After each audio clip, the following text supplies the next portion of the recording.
Hello friends, welcome back to on Arora classes. कैसे हो आप सब। तो आज का सेशन हम लोग स्टार्ट करते हैं। आज के सेशन में हम कंप्लीट क्या करेंगे, जो हमने लास्ट क्लास में छोड़ा था, यानी कि हमारा कॉन्ट्रैक्ट एक्ट। आज के हम कॉन्ट्रैक्ट एक्ट में कंप्लीट क्या करेंगे, कॉन्ट्रैक्ट एक्ट में आज हम कंप्लीट करेंगे डिस्चार्ज ऑफ कॉन्ट्रैक्ट। लास्ट में हमने यहाँ तक पढ़ लिया था, हमने पढ़ा था सेक्शन 40 तक, person by whom promisor is to be performed, यानी कि कौन कौन परफॉर्म कर सकता है उस कॉन्ट्रैक्ट को। और आज हम एक नया टॉपिक कंप्लीट करेंगे। टॉपिक का नाम है डिस्चार्ज ऑफ कॉन्ट्रैक्ट, यानी कि कॉन्ट्रैक्ट का डिस्चार्ज, यानी कि कॉन्ट्रैक्ट ख़त्म कैसे कैसे हो सकता है। तो इसके कितने टाइप्स होते हैं, आइए स्टार्ट करते हैं। तो ये डिस्चार्ज ऑफ कॉन्ट्रैक्ट 10 टाइप से हो सकता है। डिस्चार्ज ऑफ कॉन्ट्रैक्ट 10 टाइप से हो सकता है।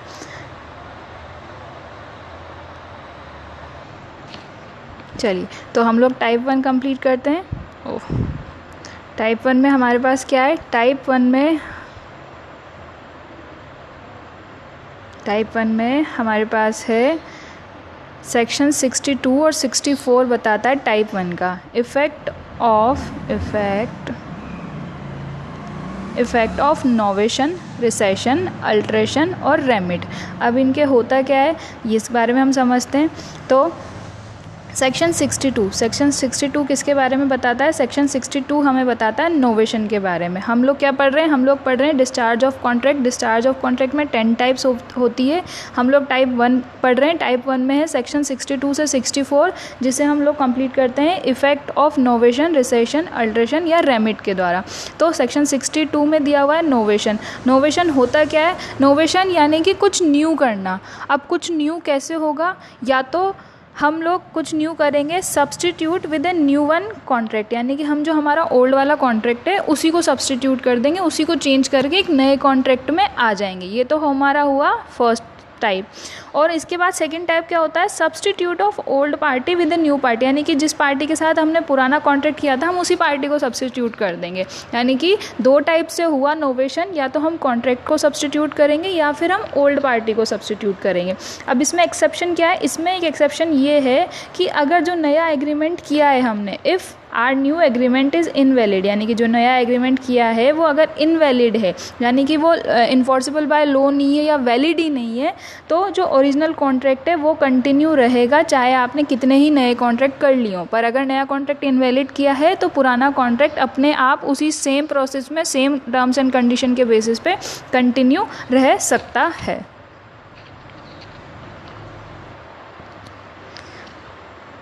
फिर आता है हमारे पास सेक्शन 63। सेक्शन 63 में क्या है, सेक्शन 63 में एक है रेमिट और एक है वेवर। तो हम लोग पहले पढ़ते हैं रेमिट के बारे में। कॉन्ट्रैक्ट नॉट परफॉर्म होली, यानी कि जो कॉन्ट्रैक्ट किया था कि हमें कोई चीज़ बनानी है या किसी की बेसिस पे हमने कोई कॉन्ट्रैक्ट किया है और वो कॉन्ट्रैक्ट हमने पूरा नहीं किया। मान लो मैंने किसी के साथ कॉन्ट्रैक्ट किया था, मैंने किसी के साथ कॉन्ट्रैक्ट किया कि मैं उसके लिए 100 वेबसाइट तैयार करूंगी, पर मैंने तो 100 वेबसाइट तैयार करी नहीं, मैंने तो कितनी करी, ओनली 10 वेबसाइट तैयार करी। तो मुझे पेमेंट किसके बेसिस पे मिलेगा, 100 वेबसाइट के बेसिस पे या 10 वेबसाइट के बेसिस पे। तो रेमिट के केस में होता क्या है, रेमिट के केस में होता है कि जो जितना काम किया है, मैंने लिखा हुआ भी है क्वांटिटी बेसिस पे, यानी कि जितनी आपने वर्क क्वांटिटी कंप्लीट करी है उस बेसिस पे आपको पेमेंट मिलेगा। यानी कि अगर 100 वेबसाइट का कॉन्ट्रैक्ट है पर आपने सिर्फ 10 वेबसाइट ही कंप्लीट करी है तो वो 10 वेबसाइट का ही पेमेंट आपको मिलेगा। इसको क्लियर करके एक बार फिर से समझते हैं। कॉन्ट्रैक्ट नॉट परफॉर्म होली, यानी कि जो पूरा कॉन्ट्रैक्ट है उसे परफॉर्म नहीं किया गया, उसका थोड़ा पार्शियल वाला पार्ट कंप्लीट किया गया है, but promisor paid as quantity basis to promisee, यानी कि जितना प्रोमिसर ने प्रॉमिस किया था और जितना प्रोमिसी ने उस काम को कंप्लीट किया है उस क्वांटिटी के, यानी कि सर्टिफाइड और कंफर्म काम जितना हुआ है उस काम के बेसिस पे उसको पेमेंट कर दिया जाएगा। अब वेवर होता क्या है, वेवर हम लोग समझते हैं full amount for lace work, यानी कि आपने काम तो कम किया है पर आपको जितना डील हुई थी, मान लो सैलरी 20,000 रुपये महीना करी हुई है आपकी।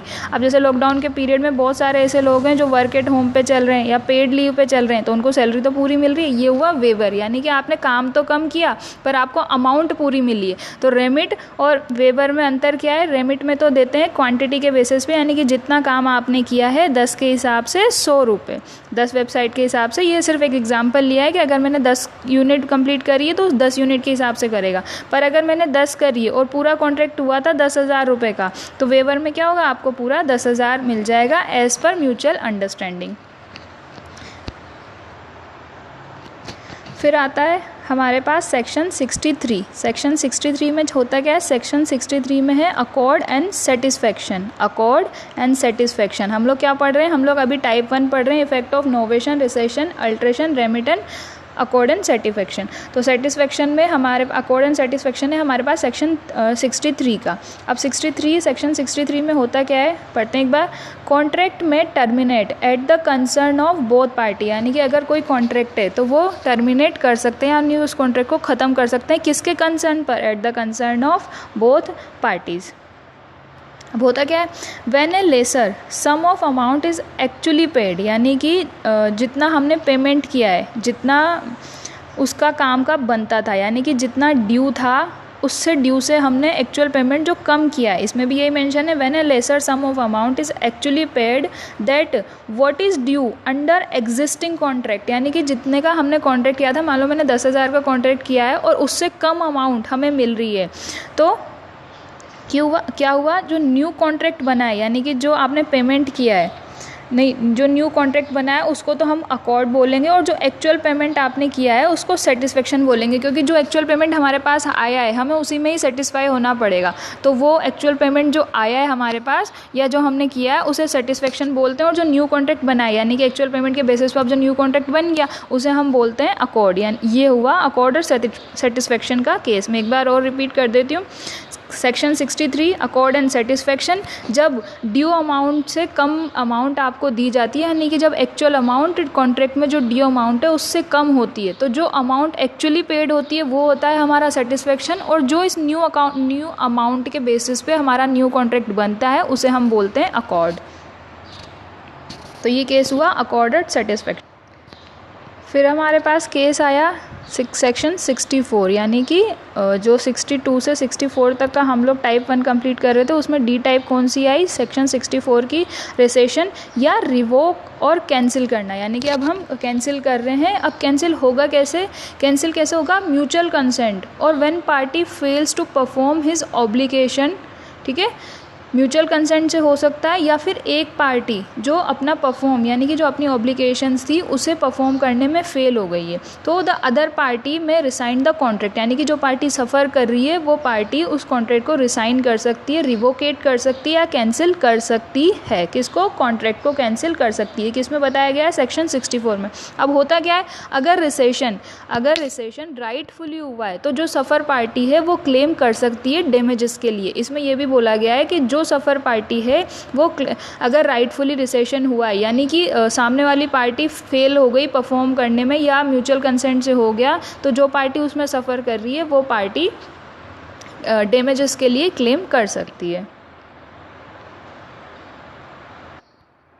यहाँ पे मेंशन भी है, मैं अकॉर्ड्स बाय म्यूचुअल कंसेंट, यानी कि म्यूचुअल कंसेंट के द्वारा भी इसको ख़त्म कर सकते हैं। When one party fails to perform his obligation then the other party may resign the contract. ये तो हुआ किसका, सेक्शन 64 रिसेशन का। अब हम लोग पढ़ेंगे टाइप 2। टाइप 2 में क्या है, टाइप 2 है सेक्शन 37 डिस्चार्ज बाय परफॉर्मेंस। ये तो बहुत बेसिक सिंपल सी चीज़ है कि अगर हमने हमारी ड्यूटीज़ को, हमारे ऑब्लिगेशंस को परफॉर्म कर दिया है तो वो चीज़ ऑटोमेटिकली फिनिश हो जाती है, यानी कि जिस काम को करने के लिए हमने कॉन्ट्रैक्ट बनाया, यानी कि जैसे मान लो मैंने कॉन्ट्रैक्ट एक्ट पढ़ाने के लिए एक कॉन्ट्रैक्ट बनाया है, तो अगर मैंने कॉन्ट्रैक्ट एक्ट पूरा पढ़ा दिया है तो मेरा कॉन्ट्रैक्ट कैसे ख़त्म हुआ, डिस्चार्ज बाय परफॉर्मेंस, यानी कि सेक्शन 37 के तहत मेरा वो कॉन्ट्रैक्ट ख़त्म हो गया। मैंने अपनी परफॉर्मेंस पूरी कर दी है, मैंने अपनी परफॉर्म पूरा कर दिया है और वो डिस्चार्ज बाय परफॉर्मेंस हो चुका है। नेक्स्ट है हमारे पास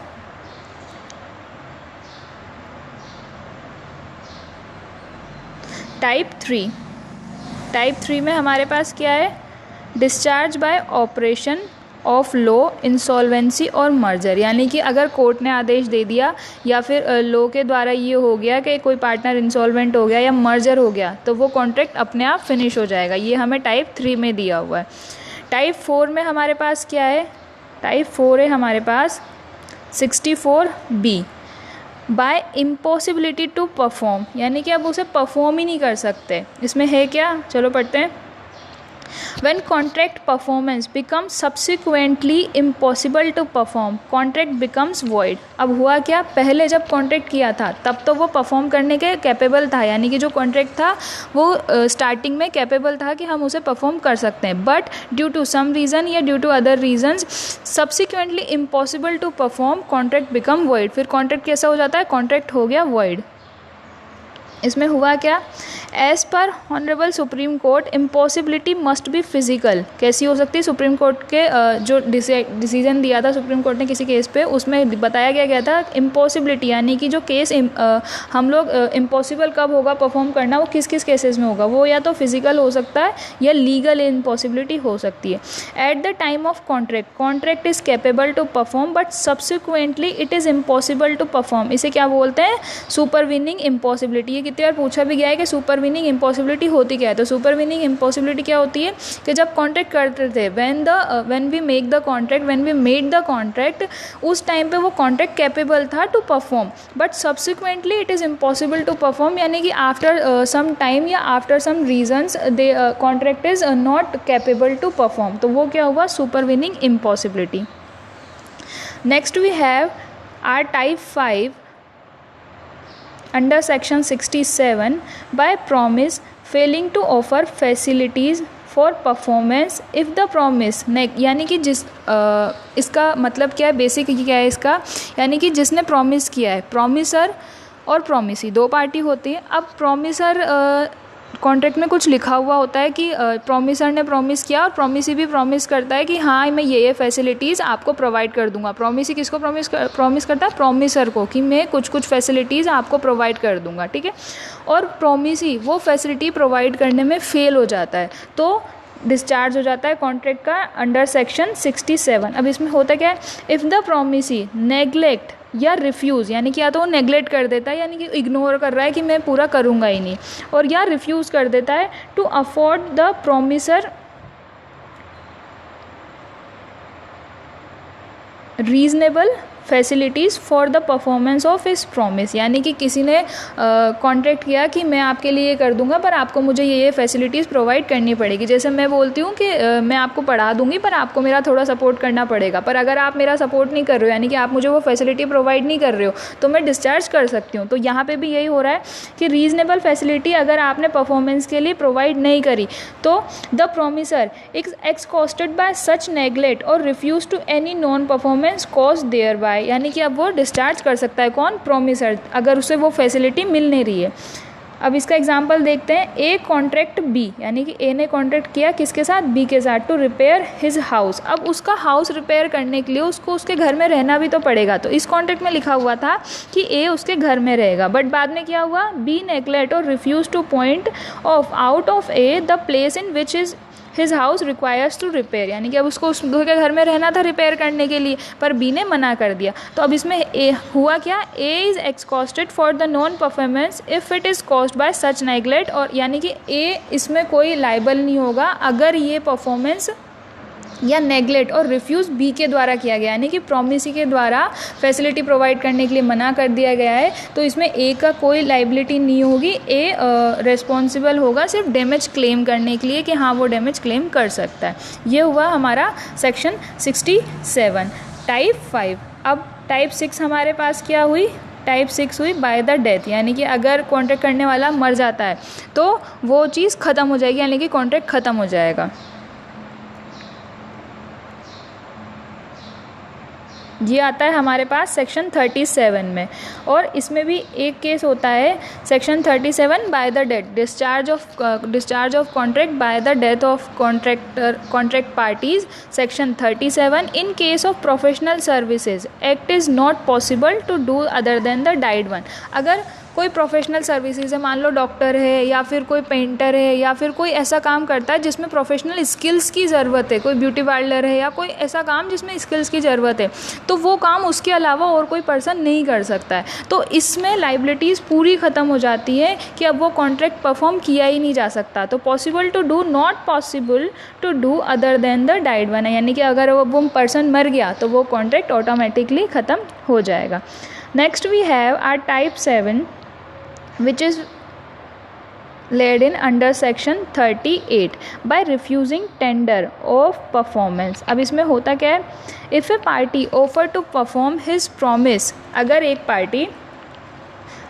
पार्टी परफॉर्म कर रही है और वो प्रॉमिस भी कर रही है कि मैं परफॉर्म कर दूंगी, offer has not be but the मान लो मैंने कोई प्रॉमिस किया कि मैं ये काम परफॉर्म कर दूंगी, पर सामने वाली पार्टी यानी कि offer not has been accepted by the other और other party the promisor is not responsible. तो क्या होगा, जो पार्टी परफॉर्म करने का प्रॉमिस कर रही है, जैसे मान लो ए ने किसी काम को करने का प्रॉमिस किया पर बी उस काम को करवाने के लिए रेडी नहीं हो रहा, तो अब इस केस में ए रिस्पॉन्सिबल नहीं होगा, किसके लिए, नॉन परफॉर्मेंस के लिए, और ए लायबल होगा डैमेजेस क्लेम करने के लिए, क्योंकि ए रिस्पॉन्सिबल नहीं है, वो तो प्रॉमिस कर रहा है परफॉर्म करने का और परफॉर्मेंस को कंप्लीट करने का और ऑब्लिगेशन फुलफिल करने का, but the other party is not ready to fulfil their responsibilities. तो क्या होगा, इसमें नॉन परफॉर्मेंस के लिए ए रिस्पॉन्सिबल नहीं होगा, रिस्पॉन्सिबल कौन होगा, बी। मैं एक बार और रिपीट करती हूँ, इफ़ ए कोई कॉन्ट्रैक्ट करता है बी के साथ और ए प्रॉमिस करता है टू फुलफिल देयर ऑब्लिगेशन और टू फुलफिल देयर परफॉर्मेंस, और if B is not accepted the contract, तो B responsible for non performance, A is not responsible for the non performance of the contract।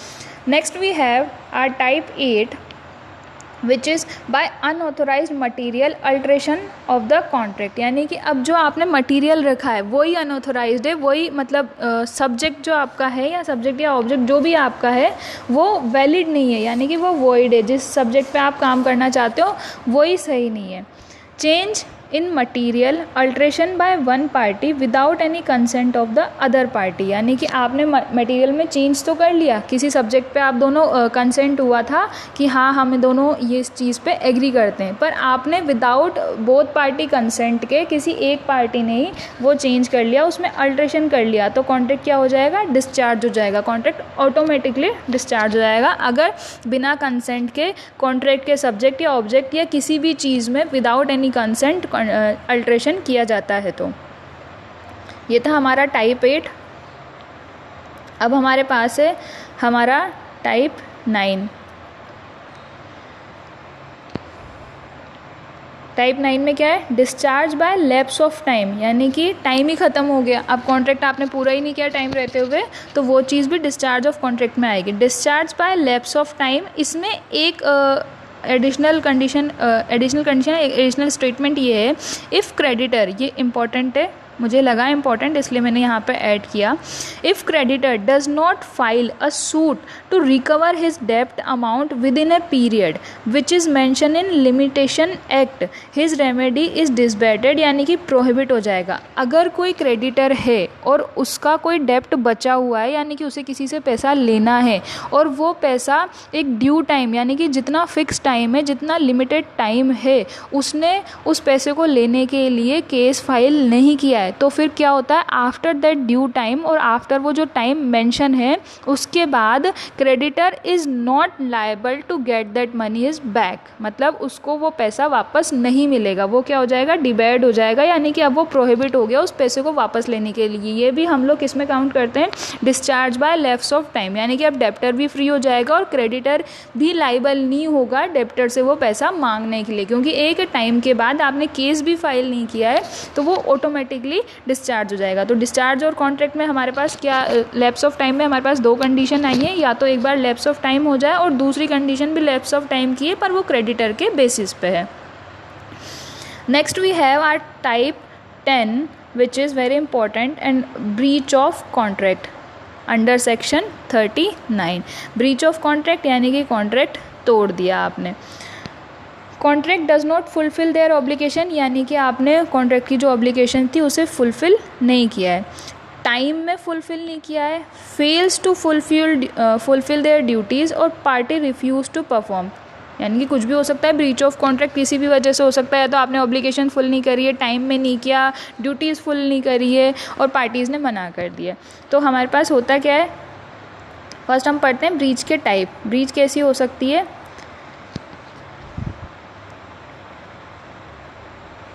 First है हमारे पास minor breach. Minor breach होती क्या है, contract किया 100% के लिए, जिसमें से हमने 90% फुलफ़िल कर दिया, अगर हम 10% फुलफ़िल नहीं कर पाएँ, पर वो 10% ऐसा होना चाहिए जो कॉन्ट्रैक्ट पर इफ़ेक्ट नहीं करे, यानी कि कोई की पॉइंट्स नहीं होने चाहिए उसमें, उस 10% में जो कॉन्ट्रैक्ट को इफ़ेक्ट कर दें, वो होता है minor breach. Fulfil all the main elements of the contract but not the some point of contract which is, this line is very important, which is not as important to affect the whole contract, called minor breach, और इसे क्या बोलते हैं, also known as partial breach। यानी कि पूरा contract perform कर दिया, कुछ एलिमेंट्स परफॉर्म नहीं किया है, but the element which we are not performing that are not effect the whole contract, जो एलिमेंट्स हमने परफॉर्म नहीं करे हैं वो होल कॉन्ट्रैक्ट को इफेक्ट नहीं करने चाहिए, उसे हम बोलते हैं माइनर ब्रीच।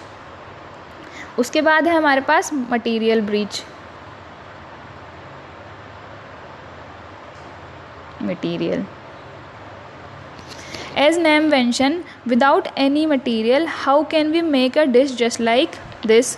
ये मैंने एग्जांपल दिया था कि अगर हमारे पास कोई मटेरियल ही नहीं होगा तो हम कोई डिश कैसे बनाएंगे, यानी कि बेसिक ही नहीं है हमारे पास, मुझे कुछ बनाना है, मेरे पास उसका बेसिक ही नहीं है, मुझे रोटी बनानी है और मेरे पास आटा ही नहीं है, मेरे पास व्हीट ही नहीं है, तो मैं बनाऊंगी कैसे, कॉन्ट्रैक्ट हुआ कैसे, मैंने किसी के साथ कॉन्ट्रैक्ट किया कि मैं रोटी बना दूंगी, अब मेरे पास तो आटा ही नहीं है तो मैं रोटी बनाऊंगी कैसे। तो यही होता है, as name mention, without any material how can we make a dish just like this, without this the contract is not possible to complete some main important key points which is affected the whole contract। material क्या हुआ, that are the key points which affect the contract wholly, यानी कि जो key points है वो effect कर रहे हैं, अगर वो ही मिस हैं तो ये क्या हुआ, मटेरियल ब्रीच हो गई, जिसकी वजह से कॉन्ट्रैक्ट को इफेक्ट हो रहा है। ये हुई हमारे पास मटेरियल ब्रीच। इसका एग्जाम्पल भी हमने दिया है, not deliver the goods after receiving the payment, यानी कि पेमेंट तो आ गया पर आपने क्या करा, जिस चीज़ के लिए पेमेंट आपने लिया है वो चीज़ आपने डिलीवर नहीं करी। मैंने कोई सामान ऑनलाइन ऑर्डर करा, मैंने पेमेंट कर दिया, मैंने प्री पेमेंट कर दिया मेरे बैंकिंग अकाउंट से, और उन लोगों ने क्या करा, उन लोगों ने मेरा सामान ही डिलीवर नहीं करा। तो मैंने पेमेंट किसके लिए किया था, मैंने पेमेंट तो सामान के लिए किया था, यानी कि सामान ही तो की एलिमेंट हुआ, अब उन लोगों ने की एलिमेंट ही प्रोवाइड नहीं कराया मुझे, तो वो क्या हुआ, मटेरियल ब्रीच, यानी कि होल ब्रीच हो गई।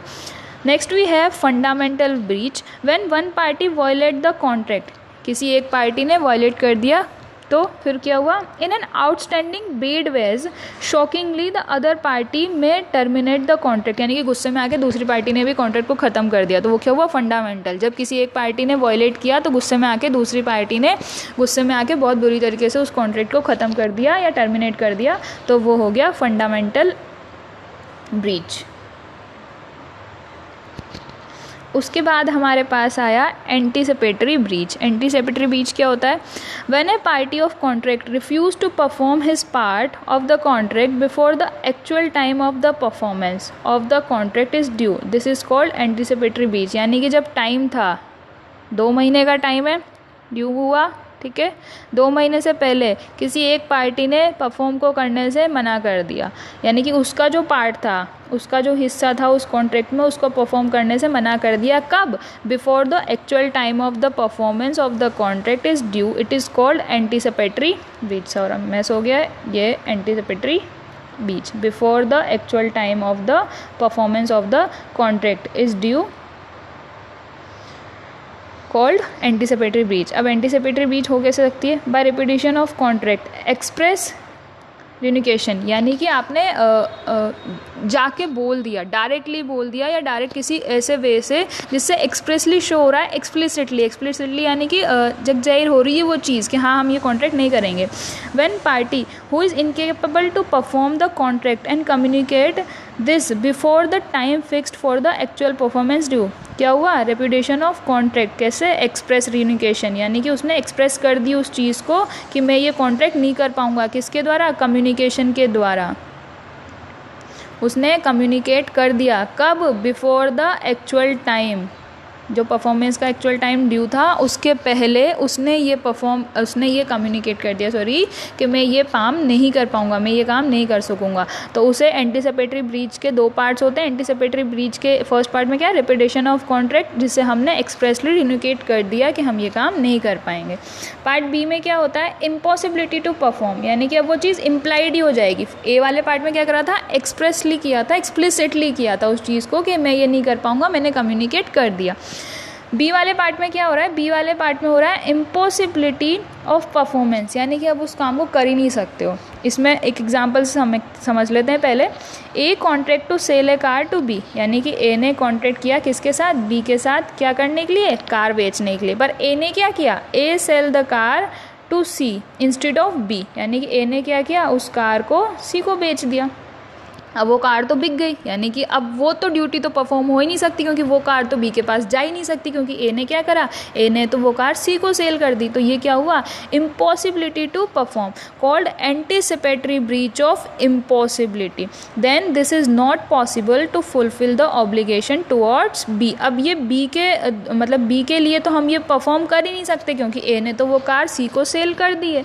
तो इसमें क्या है, just like anticipatory breach, impossibility of performance in anticipatory breach of by impossibility, यानी कि कोई काम अब हो ही नहीं सकता है। जिस काम के लिए कॉन्ट्रैक्ट किया गया था वो कॉन्ट्रैक्ट किसी और को दे दी, मतलब वो काम किसी और के द्वारा कंप्लीट कर लिया। जैसे एक ने बी को बेचनी थी कार, पर ए ने सी को बेच दी, तो अब वो बी के लिए हम रिस्पॉन्सिबल, ख़त्म हो जाता है कॉन्ट्रैक्ट। तो यहाँ तक हम लोगों ने आज कंप्लीट किया है। आप लोग इसको एक बार रिवाइज करो और फिर मुझे कमेंट सेक्शन में बताओ कि आपको कैसा लगा। और please follow me on my YouTube channel Arora classes. Also visit my Instagram handle Arora classes 05 and you can also join my Telegram channel for the latest updates and the PDFs, which is Aurora Classes for NET JRF. Thank you so much.